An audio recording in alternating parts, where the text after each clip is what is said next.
What if you could take that risk, make that change, reach that goal, live your best life?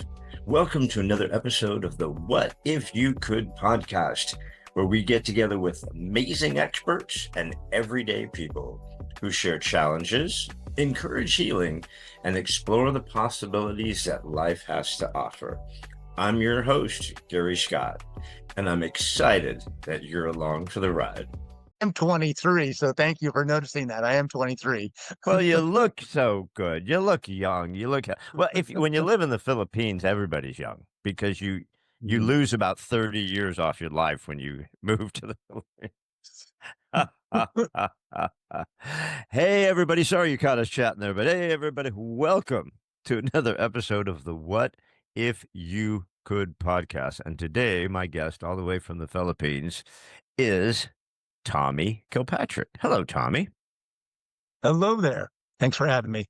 Oh, yeah. I can't wait to go down this rabbit hole, man. You sent me on a goose chase, and now we need to expose all this information. So, guys, basically, Tommy's going to help us walk through credit cards, credit card debt, and the whole Wizard of Oz behind the curtain thing of what credit cards and banks and institutions do to us without our even knowing it. So, Tommy, I can't wait to jump in here. I hope I didn't misrepresent that at all. Is that all right? But before we get jumping in here, I've just got to get this out of the way. So, Tommy, we're the What If You Could podcast. Tommy Kilpatrick, what's your what if I could? If I could, I am here in the Philippines and I'm teaching farmers how to build dome houses out of bamboo. So it's free housing. And I'm teaching them vertical gardening so we don't have to bend over anymore like we've done for 10,000 years. And I'm opening a free self-managed medical clinic. So if I could have a few dollars, we'll go a long way here. I have plans to open to create a hypobaric chamber, hypo, not hyper, but a hypobaric chamber. And that's where health and healing happens and all kind of devices and stuff. So that would be great to sell a book or two. So that's what I'm here for, to sell a book. Let's sell some books. So is that what the divers go in when they get the bends, or is that different? What's the difference between the two chambers? Oh, sure. And I actually have personal experience. I was trained I learned scuba diving when I was 13. And then when I was 14, I was playing around at a pool in Long Beach down by Belmont Shore. And they got a call from Hollywood looking for 2 extras. So I was in a scuba movie when I was 14. And then at 15, I was working as a diver in Dana Point all the way down to San Diego for ship-shape divers. And then at 22, I became a commercial diver and I worked in the Gulf of America. And so I have the experience. We were offshore on a diving operation about 68 miles offshore, and we're diving at 200 feet. So we would spend 30 minutes down at 200 feet, which the tide will say 5, but we were spending 30 minutes down there. And then we would spend 4 hours in decompression, 1 hour in the water at 60 feet. And then we'd be brought up and pressured back down to a chamber. And so we spend 3 hours in a chamber run, and you'd breathe pure oxygen for 25 minutes, and then you'd be on regular air, and then you'd be back on the mask for pure oxygen for another 25 minutes. And so that's hyperbaric. So that's treatments, and there are hyperbaric chambers. But there was a place called, I'm trying to remember the name of it. It'll come to me. It's in actually in a Marietta area, Temecula area. And they have a chamber there. It's called a hypobaric chamber. Oh, CVAC. That's what it is. CVAC. It's this guy, kind of a hippie kind of a guy. He's a respiratory therapist. He came up with an idea of lowering the pressure down. So he created his own hypobaric chamber at his house and was inside of it playing with valves and stuff, opening and closing it. And he came up with a very sophisticated system. And they sell them for a couple of $100,000. And so they sell them to hospitals, they sell them to sports, and the military has used this too. They build a big chamber, and they'll bring 30 or 40 soldiers in at one time, and they'll sit there for about half an hour, and they do it for about 2 weeks, and they're acclimated at 22,500 feet. So when they were going to Afghanistan, they were at 7,000 or 9,000 feet. They'd actually be acclimated in 2 weeks at 22,000. So that's where the soldiers were much more aware. They had oxygen use. They had much more red blood cells that produces stem cells and relieves pain. So this is a fantastic device, and it's very simple to make. So it's just a box where you hook up a vacuum, you suck the air out. You got to have some kind of safety valve. So it's really simple. So I'm going to be building that here so that the people here in the Philippines can be detoxified and relief of pain and give them a steroidal effect without taking steroids. So it's a pretty great invention that I've seen before, and I'm just going to recreate it here. Well, that's an awesome thing for them. I talked to a dude, interviewed a guy, actually the guy I was telling you about who's in Thailand, and he ran a marathon in Mount Everest. And so, he's in Thailand, not a lot of altitude, right? So he's trying to figure out how to train for that type of altitude because basically you get up there and you can't breathe at 17. You can't Right. run with an oxygen tank on. So yeah, so there are athletes who will train in those running and cycling because when they go to other, climates to run and to train, that like the Olympics in Mexico City hammered a bunch of these Right. athletes because they didn't realize how high Mexico City was.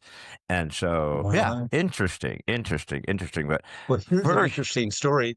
I'm sorry, go Before ahead. we get down into much, one thing.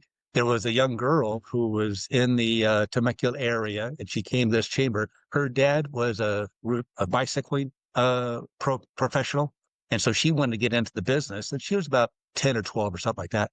And so the race was going to be in Big Bear, and it's up in altitude, maybe 5,000 feet or so, 4,000. And so she went up there and started training and got sick. It's that altitude poisoning. So she had to come back down. She spent 2 weeks at this place, only 20 minutes for 5 days a week for 2 weeks. And then she entered the race, and they had two classifications, the under 12 and then the over ones. And so she entered the race, and she was, the older ones were given a 2-minute head start. She finished second in the overall race. So she caught up to the under 18 and placed second. And that was all contributed for that CVAC. And so amazing stories about how people have gotten well, the cancer, because cancer, what kills the cancer is oxygen. So what it does, it tricks the body into hypoxia, a state of lack of oxygen. But then in about a second or two, you're back at sea level. So you're always breathing like 20% oxygen. And then temporarily you go up to 22,000 feet and then come back down. So that's the thing. In about 20 minutes, you go through a couple 100,000 pressure changes and the body reacts to that. So that's something that I just want to share with you in the audience, that there is another podcaster nearby, and she went there and she thought it was fantastic. And then she was going to bring her mother, who's got some cancer issues, to the place. So it's very affordable there. And so they want to promote it, but the device is just so expensive. I'll also make one here out of a bamboo box.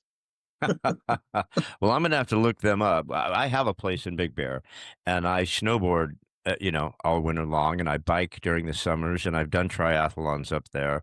And yeah, it's I even though I've been going up there for 40 years. I've had my place for over 20 years. There are times when I go up that I'm like, ooh, it takes me a day to kind of gives me a headache.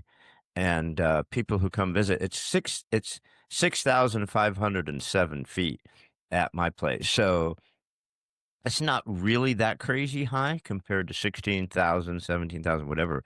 But still, I mean, that affects you also. It does weird stuff to your blood. The oxygen in your blood moves it around weird. So yeah, very interesting. Very interesting. I didn't know that you were a plethora of information besides how we're gonna hammer the banks. um, we're gonna sell it. We're gonna sell a ton of books so we can build that chamber, and then I'm gonna come to the Philippines because, like I said, my wife dives there. We're gonna come to the Philippines. I'm gonna sit in this thing. But first, we've got to share your program, your story, your what do we call it? What do we call the book? The What do we story. call this? To start up the story. So the book is called Forgive and Forget: How to Nuke Your Credit Card Debt. And it's not asking for forgiveness. It's actually, we are forgiving the bank for committing a crime against us, and that we can just forget that it never was a debt. So I'm an accountant, and I came up with this idea from personal experience that the banks are committing a crime, and I am your victim's rights advocate. So look at me that way. And right from the beginning, don't believe a word I say. Okay. I'm a doubting Thomas. So I encourage you to be a doubting Thomas and all your audience. So don't listen to any word I have to say. Don't believe a single thing.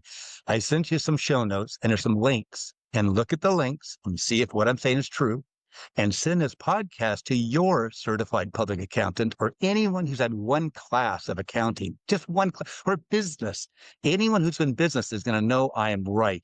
And so what I say is the bank does not have an invoice, so you don't have a debt. There never was a loan because you had to have a promissory note.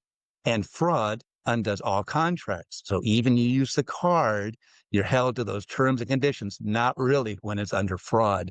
So here's my story. Well, I'm before you get into that, okay. I want to share something real quick and kind of take it back a step now. Yes, everyone take this with a grain of salt and do your research.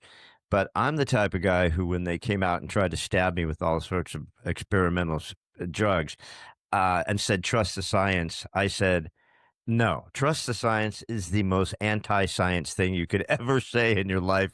You have to trust the science as if it's never changed in 5,000 years, right? Science never changed. So, but what you're saying is, look, here's a theory that I came up with. It's not even a theory. It's an actual reality. However, you need to go down the rabbit hole. And in the book, which I read your book, I mean, you really walk us through the steps of this. So everything that you said came out quickly.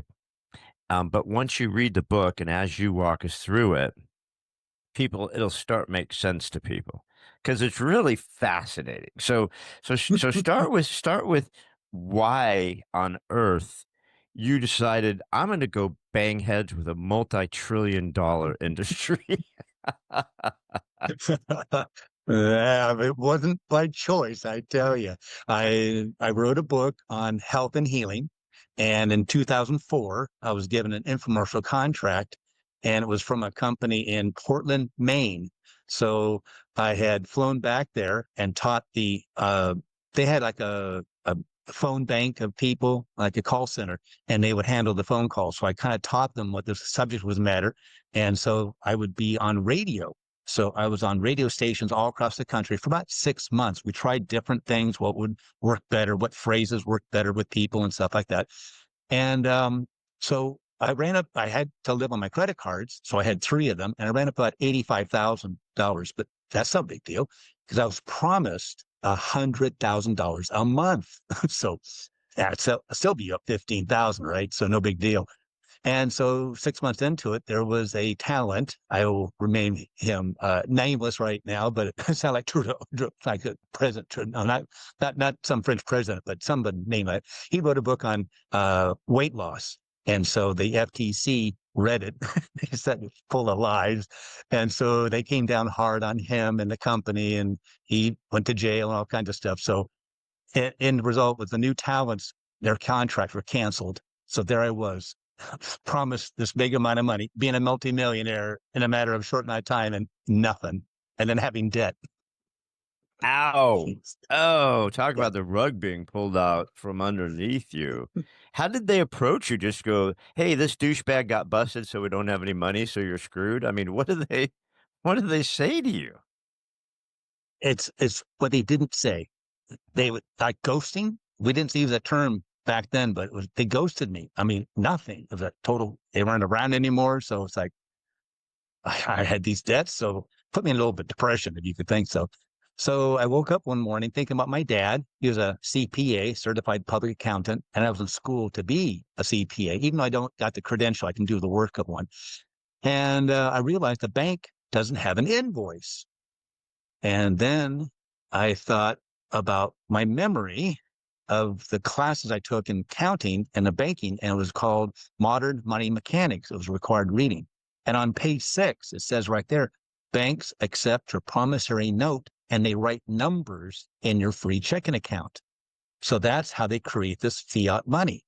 And my father at the time was an attorney and a judge. So we had long conversations about fraud undoes all contracts. So with his help, and I did it by myself, I saw on the internet, it was so easy, this guy said, to file a federal lawsuit in Texas that the judges are so accommodating to you that they are very helpful because they know you're just a pro se. I didn't find that to be true at all. So we got started with the lawsuit and things were going on pretty good. I had depositions set up for the bank to send their employee to my office so they would answer all my questions. They're in Temecula. And then all of a sudden I got called into the court, and the defendants were not, just me. So I walked in, and my father said, "That's very weird. These judges only do about scheduling. They don't want to hear a case." So he said, "Mr. Kilpatrick, do you have a credit card?" I said, "Well, let me start at the beginning." "Oh, we'll start at the beginning a little later. Do you have a credit card?" And I said, "Well, it kind of started off as a gift card." "A gift card? Pull your card out." So I pull my card out. And read what it says right there. "Credit card. You're an idiot. Get out of here." So he dismissed my 3 cases against the banks. Oh, now I'm back to the same place, right? Worse So now off because you're now trying the to fight this in court by yourself. You don't have an attorney because obviously no attorney is gonna pro bono fight the $1 trillion banking industry. So you're just winging it yourself. You're banging heads against these guys by yourself. what choice did I have? I was told it was so simple, so easy. So in my pleading, I explained how the banks are committing a crime. And so the judge read that. He knew the banks were committing a crime. The banks could not send one of their employees to my office to be under for the deposition under penalty of perjury, because then they would have to go to jail or a fine, and no employee is going to do that, and they had no proof, so they didn't really want to handle that. So I looked at my credit report about a month later, and all 3 banks were off my credit report. My credit score improved. So how do you explain that? I don't know. How do you explain that, Tommy? Well, obviously, the judge read the complaint, knew that these banksters were committing crimes and were not going to let this out. And so had to dismiss me in some way. So ran a circle around me and wouldn't let me explain and just dismissed the cases. But I could have appealed and I could have had the case back on. But when I go to prove that there was credit card debt, it's gone. It's off my credit report. God. Where's my evidence? Where's the When complaint? You have no complaint. How much of the book, like the courtroom story, how much of that is true as far as that was something that happened to you in a court, and how much of that is just for theater so you can help us understand the process and stuff like that in the book? Yeah. It mostly happened. This is really a true reenactment of what happened to me and what happened because later on, a friend of mine down in she was down in San Diego area. She had a dormant charity called Lighthouse of Hope. And so she gave it to me. I revamped it into credit repair. And many of the people who came in for credit repair had some credit card debt. We might want to call it that. I don't, but that's what they called it. And so I'd write a letter to the bank and it was off their credit report. Now, some of them were in the $50,000, $100,000 they would push back. And then that's when I brought in my CPA expert witness. So once we're standing out in the hallway of the courtroom and we're ready to go in and they find out that I've got an expert witness, they just fold. They would say, "Okay, what do you want?" Off the credit report, no derogatory, no 1099-C. Let me just stop for a second and explain that. A 1099-C is when you take a loan out from the bank, let's say $100,000, and you don't pay it back. The bank notifies the IRS, not to be a dickhead or something like that. They just have to notify them of this loss. So then they can take a $100,000 deduction. So they have to do that as evidence. So they send you a 1099-C, and now you've got to pay $35,000, $45,000 of taxes. All right. So in my pleading, I said, if you do issue me a 1099-C, I'm going to file a 3949A. So, Which is a lot of I'm a numbers, but dad. if people will remember, I think a lot of people will remember painfully that after the government crashed the housing market and the economy and the banking system and everything else so they could all pay themselves, hundreds of billions of dollars backdoor. I didn't say that. I mean, theoretically. But when they did that in 2009, 2010, 11, 12, 13, it went on forever. I'm a real estate broker. I remember while I was doing short sales, one of the things that I would always negotiate is not only do we want relief, it was mostly the seconds, because the first, if they hadn't refinanced, it was already not going to be an issue. But if they had a second loan on there, the bank was going to sue them for the second, right? Even if they house foreclosed or did the short sale, and then give them the 1099, right? 1099-C. Right. So when we would negotiate the short sale, that's what we'd say. You're going to release all this money. You're not, because you made a lousy second on this thing, right? Countrywide loan. And you're not going to issue them the 10. And banks would agree to it if you pushed them on it. Right. And there's more to the story. My story is not to get at a debt scheme, and it doesn't work for home loans. It doesn't work for auto loans. It doesn't work for a personal loan where you put something up for collateral. Let me say that up front. But what happens is that 1099, I have, from I was growing up, for having a dad be a CPA, I have the IRS as part of my DNA. So I said to the bank that if you if you file a 1099-C, I'm going to file a 3949-A, which is notifying the IRS of a fraudulent filing. So if the bank ever did that, I had them. So they don't want to commit a crime. So that's where they wouldn't issue a 1099-C, because there never was a loan. That's my whole point. So it's mostly truthful things that happen in the courtroom, because here's the problem. Well, let me ask you a question. Is it possible you, your audience, and me too have been lied to, indoctrinated, and brainwashed? Is that possible? No. No, you mean like everything the last 5 or 6 years about everything? No, it's physically Okay. not possible for us to have It's been not possible. lied to about everything. Indoctrinated and brainwashed. So I'm not here to insult your audience. So what I'm saying is a lie, and we can see that and know what a lie is. It's obvious. But what happens if it's told generationally? Here you go, John. This is Gary, this is a credit card. What, Mom? Mom said, yes, Gary, you have to have a credit card and you have to pay. And if you don't, they take you to court and you lose all your money. Okay. So all the judges, all the attorneys, the whole system is set up with a lie, generationally told. And if you don't question it, you've been brainwashed. So people that push back on me after this whole conversation, they go right back to a credit card debt. They didn't hear anything. They've been brainwashed. I move on. So how not to be brainwashed is a question. That's all I'm asking you and your audience to do, is a question. And we use the word allege. So we see a bank robbery in progress. We always say alleged bank robber. Well, I'm just asking you to say alleged credit card debt. Now you're making the bank have the burden to prove there's a debt onto you. So, Well, when I read the book, it made so much sense to me because I understand the mortgage industry, and I know if people knew how mortgages were created and how mortgages were held and all that stuff, they'd be flabbergasted. They think it's just this boom, boom, boom. It's not. And so as I'm reading it and you're saying, look, behind the scenes, you're being in the front of the scenes, you're being told this, right? And everyone has received in the mail 1,000. Hey, open up a checking account, get free $500. Get this credit card, and after you spend so much in 30 days, we'll give you $500 or $600, right? Everybody has seen one of those. So everyone looks at it and asks themselves, this is bullshit. They're not going to give me $500. Where are they going to get the $500, right? But you explain where they get the $500. And I don't think people even can imagine that, right? So explain to us where the banks get this fake money that they then give to you, and that's why we don't owe it. Sure.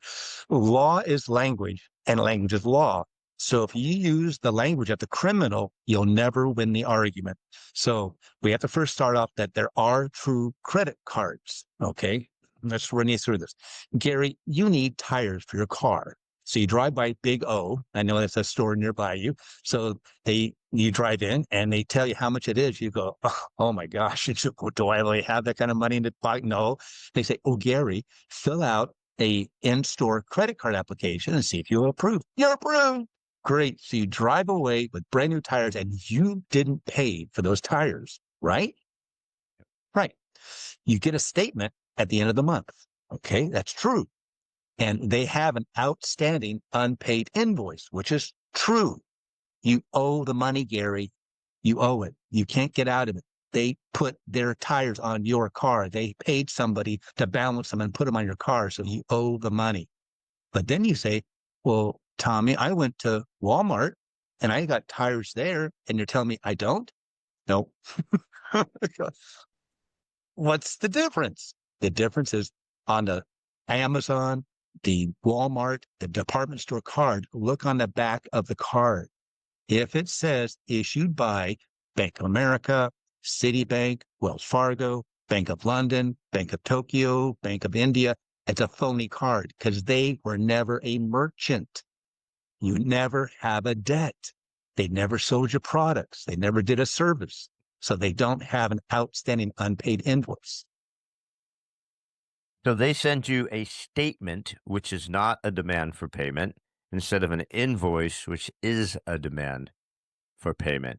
But walk us through, which I thought was very fascinating. You talked about just use any bank, mom and pop or Bank of America. ABC Bank, right? I don't want to get Right. sued by any banking institution. So a massive conglomerate ABC Bank goes to a teachers union and says, we're going to borrow $10 million from you, right? So what happens when big ABC Bank, one of the top 5 banks of the world, does that? What do they do with the 10 million bucks? Well, first of all, any business works on 100% markup. So half of that money goes into their profit. So these retirement funds need return on their investment. And that's why I just talked to a podcaster before going, why are they still expanding this credit and that people are not paying it back? It's because all these these retirement unions and retirement funds need a return on their investment. So they're willing to loan that money to a bank. Banks are only about loans. So when you go into a bank and you want a loan, then you have to fill out loan documents. Well, the same thing too is that they are borrowing money from the retirement fund. Let's say 10, doesn't matter, any millions. Half of that goes right into the profits and goes into the shareholders. Now, what do they got to do? They have to get a return of about 4.9%. So when you calculate, it turns out to be 20 point something percent. It's exactly what is on the credit card for your interest payment. This is crazy. So I looked at it and go, oh my gosh, that's how they're doing it. So they take profit right away. And now they've got half the money. They divide this up into credit cards. These would be gift cards. So they take the remaining money and they put it into accounts. They have to count the money. So they put it into an account. That's a checking account. And they have a gift card associated with all of them. So let's say they have 5 million, there's 50,000, there's 10,000 cards, 10,000 accounts. They put $500 in. There's your millions. So what do? So what they do is they send this out to you, sometimes not even pre-approved. You're pre-approved, not even asking. So let me ask you a question. If you apply for a loan and your bank turns you down, do you still get the loan? No. No. That's silly. It's stupid. Why I have to say that because people say, well, I filled out the application. That's a contract. That's a promissory note. No, it's not. It's a request. So if the bank accepts you, then what do? You go and you fill out loan documents. You know all that. So most people know that. So you have to prove you have an income because how are you going to pay this loan back? Think about this. Bank is taken into court and the judge says, they're loaning money to people who don't have an income, which they aren't been doing. That's predatory. which is exactly like Tricolor that just went out of business. They were giving undocumented workers, illegal aliens, criminals, I call them, criminals who invaded our country. They gave, without a social security, without an income, without a job, without anything, they gave them auto loans. And then the real crime is they went to several different banks with the same asset-backed security, ABS, and they got loans from 4 or 5 banks. They made all the money, they ran off, so it's all a scam. So that's what's happening, is that it's a loan. So now the bank has to get you to be a customer. And why that's so important is look it up yourself. I did this about 2 months ago. What does the average person pay for credit card fees? And it turns out in America, it's $23.04. So if this bank, this hypothetical bank ABC Bank has a million cardholders, they're bringing in $23 million a month. A month. And I calculated to be about 1/4 of their profits. So 1/4 of the profit is on a scam to get you to pay $23 on average for a free checking account. A free checking account, you're paying interest, late fees, annual fees, and cash advance. It So doesn't imagine sound going to your free to bank. me, Tommy. It doesn't sound free to me. It's a free checking account, but they charge you for it. And that's where the secret is. So when you fill out that application for a loan, you also have collateral. Because how is the bank going to get something out of you to pay the loan back? So you put up your house, your car. If you do a personal loan, you put up your yacht. Well, they can take it away from you legally. So when they're taking your car away, repossessing, you call the police up. Hey, someone's stealing my car. They're not stealing it. They're repossessing it. That's your problem. They don't come out and interfere. They'll actually stop you from interfering by trying to stop the repossession. So they can legally take it away and they sell it. Now, if the bank comes up short, well, that's their problem. But if they come up long, they got to give you the money back. So if you owe 100,000, they sell your yacht for $1 million. They owe you 900,000, so they're going to pay you back. So the other thing is they have to have a credit report, and your credit score determines your interest rate. But the last thing you do is you sign a promissory note, a promise to pay. Because if I give you something and you don't promise to pay it back, it's a gift. It's not a loan. It's a gift. So Yeah, that's how 100%. they got you into this, is through a gift card. If you called a credit card, a bank issued credit card, you're going to lose the argument. If you speak the truth, it's a gift card. Yeah. So back in the day when we had savings and loans, before I think it was Lincoln Financial or whatever that guy was in Arizona, completely went belly up, and we realized savings and loans weren't working out. It was such a great idea. I put my savings into a bank. The bank pays me a little interest, and they loan that money out to homeowners so that they can recoup the interest they're paying me and make a profit. It all went well until the bank started speculating, and then the banks got in trouble and they had to have their hands slapped. But banks really aren't supposed to be lending their own money like that, are they? Well, you told a good story, and that's the lie that's been told generationally, and we've been brainwashed to think that. In my show notes, in the very first link, it's from a legal website that says you do not make deposits. They do not take depositors' money and loan out to somebody else. In the second link is from the book Modern Money Mechanics, issued by the Federal Reserve, and it mocks you. It makes joke of it. It says, of course we don't take depositors' money and loan it out to the next person. There wouldn't be enough. So what we do is we have you sign a promissory note, and we write numbers. They can write any numbers they want into a checking account. I call it a free checking account because they don't charge you for it. So they write numbers in your free checking account. And that's what it's all about, is to get you to be a customer. Because think about this. That's right. The banks want you to be a customer. So in the olden days, your mom went into a bank and the bank had purchased toasters and wall clocks and had them in the bank. They said, "Oh, Mrs. Scott, if you open an account today, we will give you a toaster or a wall clock." She says, "If I open up 2, Do I get one of each? Of course you do. So your dad comes home that night, sees a brand new wall clock and a new toaster. He says, "How'd you get this, honey?" "The bank gave it to us." "It didn't cost you anything?" "No, they gave it to us." "Well, all right. It's a gift." Perfect. So in the newspaper in Temecula, I remember the bank very clearly, is right by the store Safeway there. And what happened is that they came in and they had to add in the paper and said, "Open a bank account with us for $25 and we'll match it in 90 days. So what did I do? I drove down there, took my $25, put in a savings account, waited 91 days, went into the bank, took out $50, my 25 and the bank's 25, and closed the account. Now, let me ask you a question, Gary. Did I rip off the bank?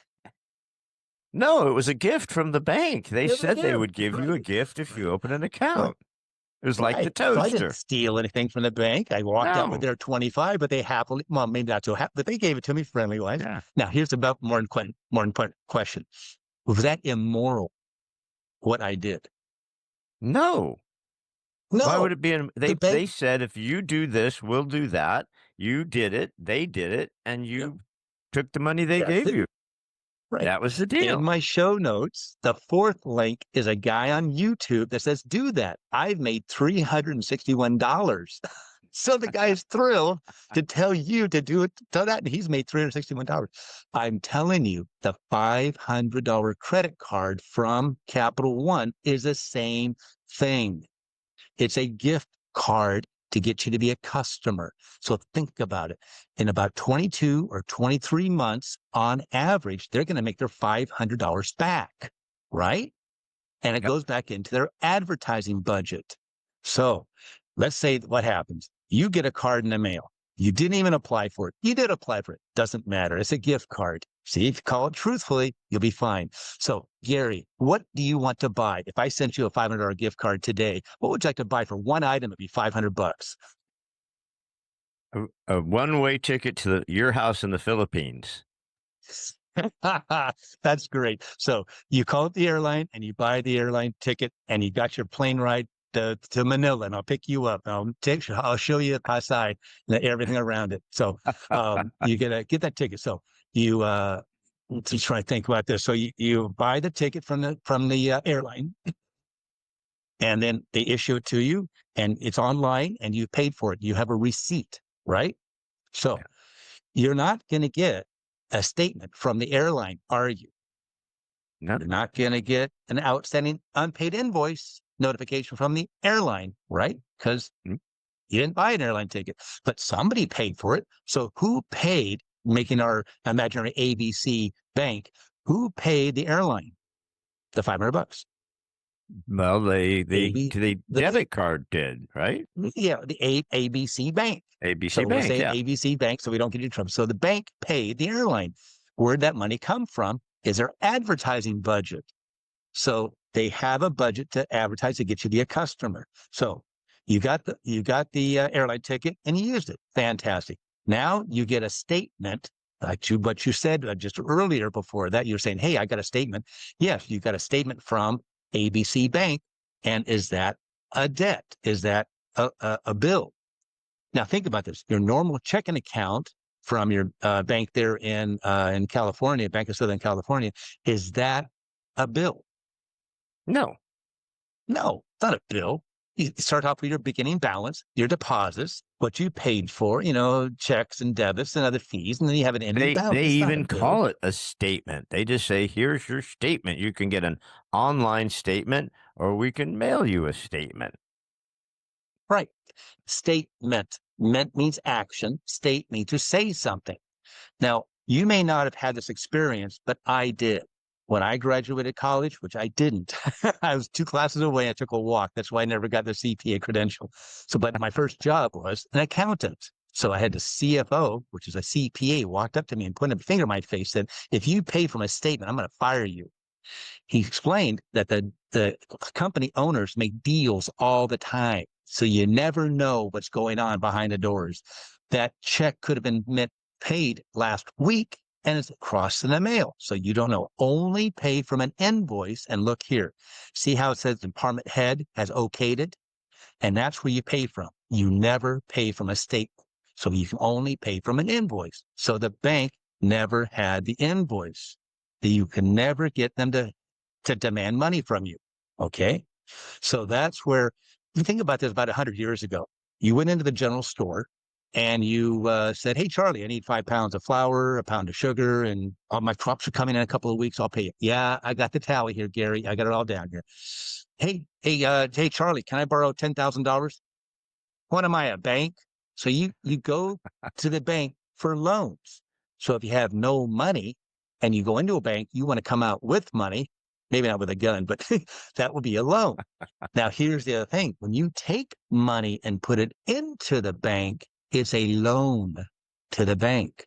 So you're a good person.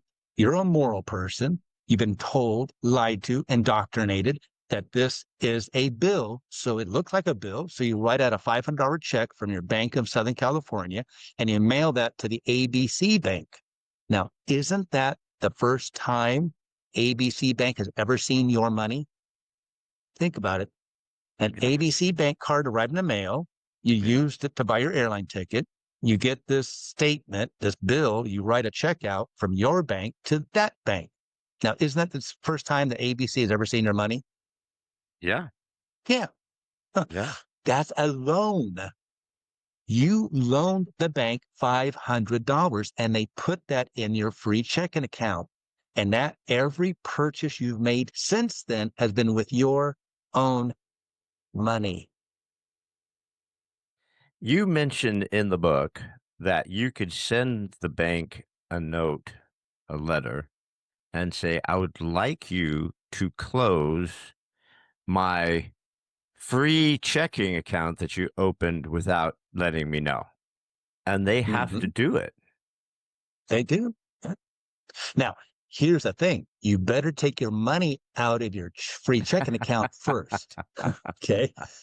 So Well, when can't you you ask close your them to send it? Can't you say, "Whatever money's in that account, you have to send to me"? In a normal checking account, you go into the bank and they say, "Oh, Gary, sorry to see you leave. Here's your $3.16 we have in your account." They hand it to you, right? And they're sorry to see you leave us, but maybe you'll come back. Not with this. The banks confiscate your money. So if you use their terms, "Oh, they lowered my credit limit down from 500 to 250. No, they stole $250 out of your account. Yeah. "Oh, they closed my account." No, they stole all the money out of your account. So you put money into the bank, and that's considered a loan. Every month, you see a statement of what you purchased with your debit card. So it starts off as a gift card. Then when you send money to the bank, it turns into a debit card because that's how you access your money. It's your money in your account. So you have to max out the card. If you use the term of the criminal, you'll always lose, but it's not maxing out the card. It's withdrawing all your money out of the account. If you don't do that, they will confiscate it. And there's really what are you going to do? Argue that in court? You're never going to win that one. So take the money out first, then write the letter. And it's very simple because I'm saying that you are a crime victim. Where's the evidence? Okay. I asked you to pull your credit report. So that ABC Bank is going to say credit card on it, right? Now, Yeah. there's your evidence. That's a crime because the bank could never have issued a credit card. It could only be done by merchants. Banks are involved in loans. Okay. So now you have the evidence. So if you're a victim, you have to complain to the police, right? Well, Yeah. they don't have police for the banks at your local cop. That's civil. But they have 4 or 5 agencies that overlook the banking, Comptroller of the Currency, the Federal Reserve. There are several state and federal things that we complain to. So now you keep a copy of those complaints because now you have the evidence of a crime. You're a victim. So now we send the letter to the bank, ask them to close the account by consumer in good standing. Okay. And you have informed them that the that they do not have an invoice. And if they have one, send it to me. And if it's accurate, I agree to pay it. I'm not trying to get out of a debt. And if you have a promissory note, send it to me as proof of evidence. And then fraud undoes all contracts. And I also include a counter complaint. What? Yeah.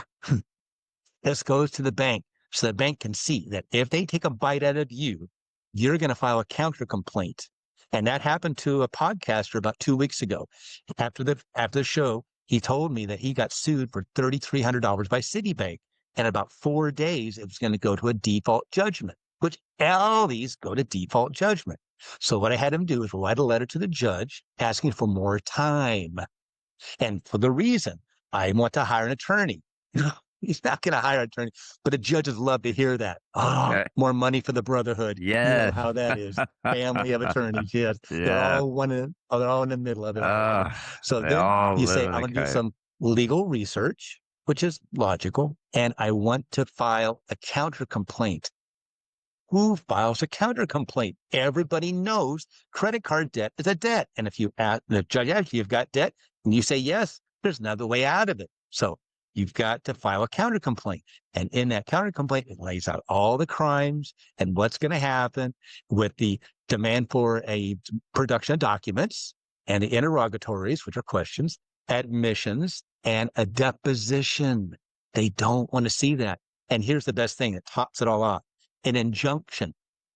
Now, before I said this, people didn't know, but anything Trump does, what do people do? Run into court, they get an injunction and stops everything, right? So that's what we do. The bank knows that if they file a complaint against you, you'll immediately file this answer and the counter complaint with an injunction. So that makes the bank have to bring to the judge a certified copy of the promissory note, which doesn't exist, a copy of the outstanding unpaid invoice, which doesn't exist, and we're asking for an affidavit of debt. Someone in the bank has to swear out on a Bible under penalty of perjury that you have a debt, you have a loan, you owe the money, and they have the evidence. If they don't do that in 30 days, they're in contempt of court.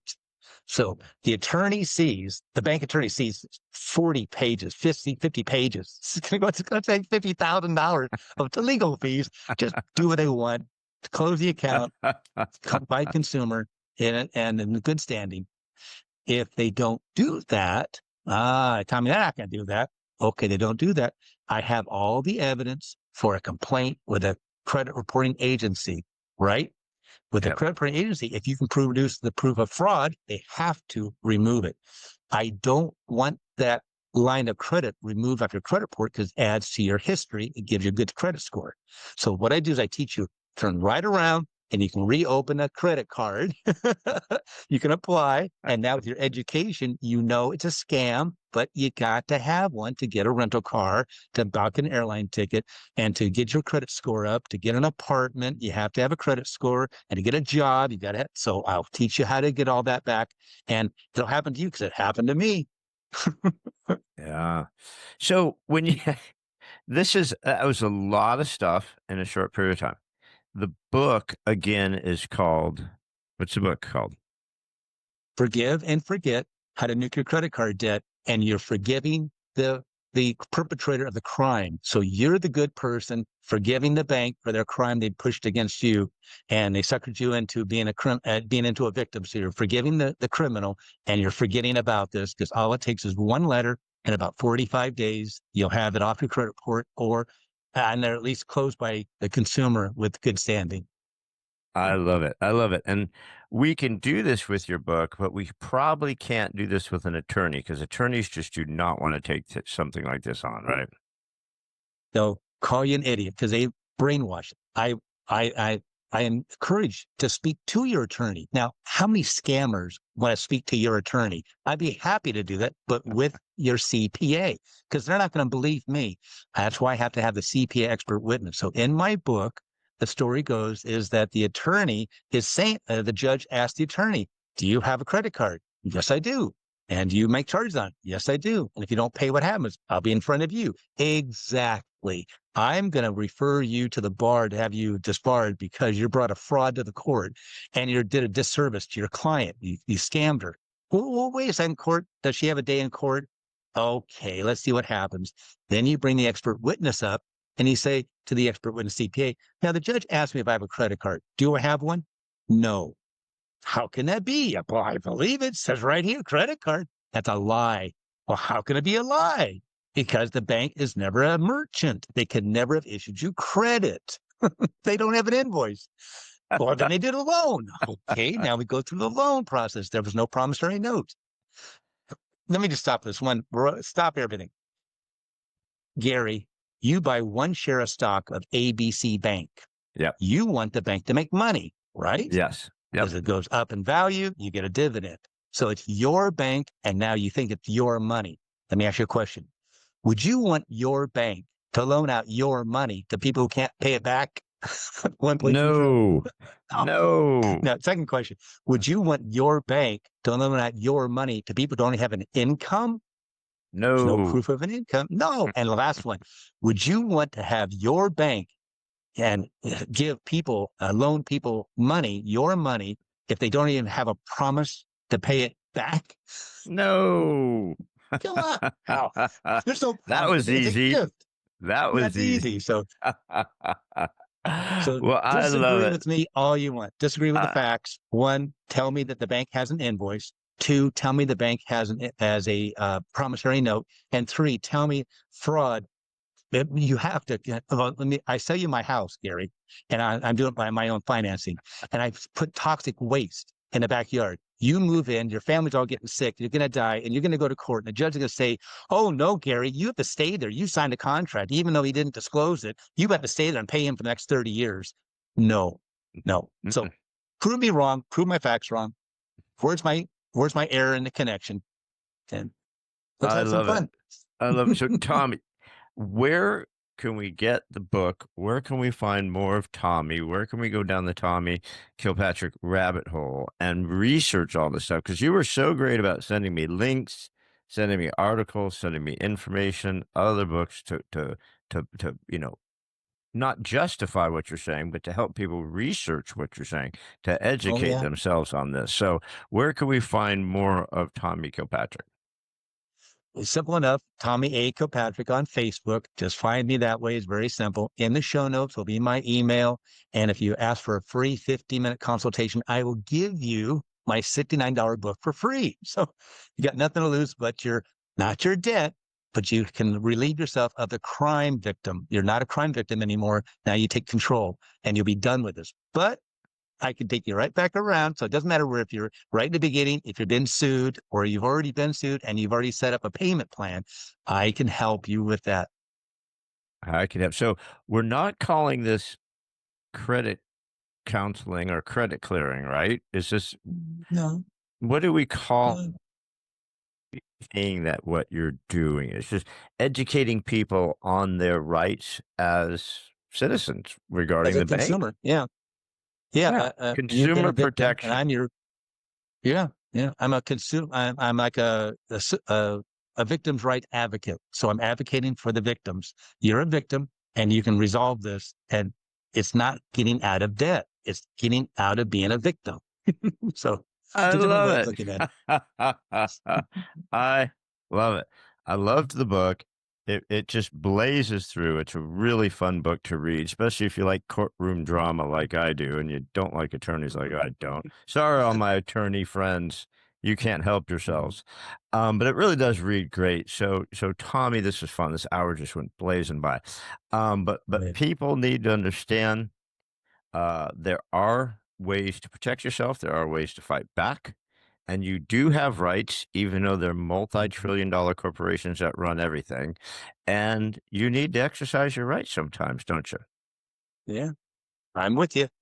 100%. All right, everybody. You just got exposed to the amazing Tommy Kilpatrick. Find him out there on Facebook. We're going to have all the links to his stuff. You're going to find it fascinating. I know I did. So thank you so much, Tommy. Thank you. Talk to you soon, guys. Thank you. See ya. Thanks again for joining us on another episode of What If You Could podcast. Please subscribe, like, share, and give us any feedback. We'd love to hear it. And remember, if you can dream it, you can do it. See you next time.